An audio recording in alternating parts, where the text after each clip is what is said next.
பல்லாவரம் அருகே இருசக்கர வாகனம் மீது லாரி மோதிய விபத்தில் ரயில்வே ஊழியர் உடல் நசுங்கி பலி. சென்னை பல்லாவரம் அடுத்த பொலிச்சலூர் பத்மநாப நகர் பகுதியைச் சேர்ந்தவர் செல்வகுமார், வயது 56.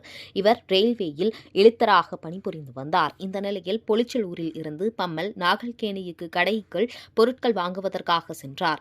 அப்பொழுது நாகல்கேணி அண்ணா தெரு மீன் மார்க்கெட் அருகே சென்றபோது திருவண்ணாமலையில் இருந்து நாகல்கேணிக்கு பழைய இரும்பு பொருட்களை ஏற்றிச் செல்வதற்காக வந்த கனரக லாரி ஒன்று கண்ணிமைக்கும் நேரத்தில் செல்வகுமார் வந்த இருசக்கர வாகனம் மீது பலமாக மோதியது.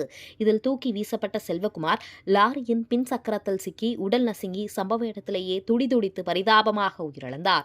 இதுகுறித்து குரோம்பேட்டை போக்குவரத்து புலனாய்வு பிரிவு போலீசார் சம்பவ இடத்திற்கு விரைந்து சென்று இறந்த ரயில்வே ஊழியர் செல்வகுமார் உடலை மீட்டு பிரேத பரிசோதனைக்காக குரோம்பேட்டை அரசு மருத்துவமனைக்கு அனுப்பி வைத்தனர்.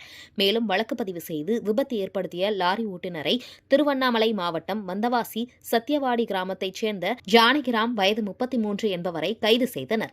தொடர்ந்து அவரிடம் போலீசார் விசாரணை நடத்தி வருகின்றனர்.